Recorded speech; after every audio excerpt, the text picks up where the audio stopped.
J'aime bien ces histoires de villages abandonnés supposés hantés. Et Sanzy en est un. Village aux maisons multicolores, village ovni, Sanzy n'a jamais vu le moindre habitant.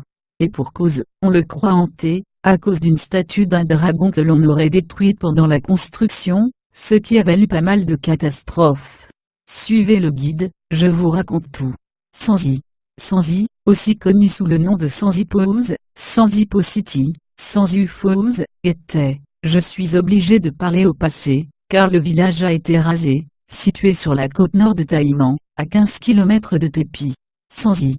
C'est à la fin des années 1970 qu'une compagnie locale taïwanaise, Yoshu, décide de construire ce village qui devait être un lieu de vacances pour les officiers de l'armée américaine affectés dans l'Est de l'Asie. On se met alors à construire des bâtiments futuristes, qui font penser que des OVNIS y habitent.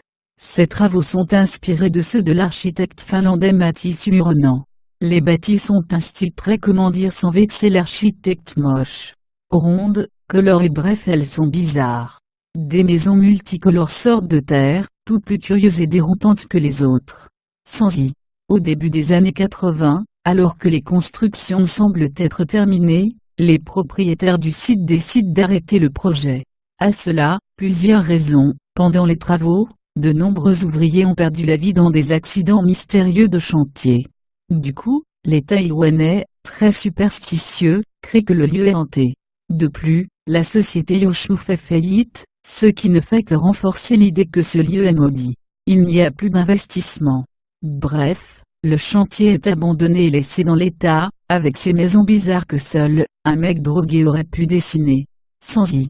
Les Taïwanais sont alors persuadés que les âmes des travailleurs morts sur le chantier rôdent entre les collines verdoyantes de Sanzy, et que tout cela est la faute de l'entrepreneur qui a détruit une statue sacrée d'un dragon qui se trouvait sur les lieux pour construire ces bâtiments bizarres. Sanzy. Du coup, forcément, l'on pense que ce dragon, furieux que l'on ait cassé sa statue, s'est vengé et donc a tué les ouvriers. Je rajoute à cette croyance le fait que lieu serait un cimetière de soldats hollandais, enterrés là au XVIIe siècle, et que moins de 20 000 corps auraient été déterrés au début des grandes manœuvres. Et là encore, ces âmes réveillées de leur tombeau se sont vengées de cet affront. Certains affirment même avoir vu des fantômes voler autour des maisons inhabitées. Sanzy. Ces croyances sont renforcées d'autant plus que les bâtiments font peur.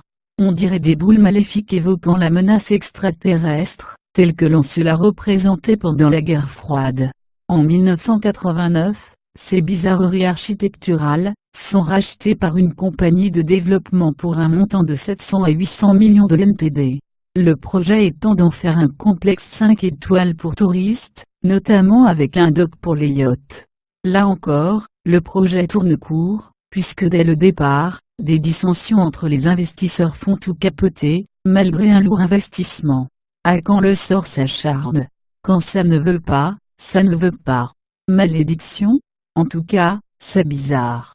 Le lieu est alors abandonné, et devient très vite une attraction incontournable pour personnes en mal de sensations fortes, notamment avec cette idée de lieu hanté. C'est d'ailleurs ici que l'on a tourné le film taïwano-suédois Andrea ou encore MTV. En 2008, les autorités prennent la décision de raser toutes les constructions, afin de mettre en place un nouveau projet. Et le 29 décembre 2008, les premières pelleteuses commencent à agir. Aujourd'hui, les fameuses maisons ne sont plus visibles.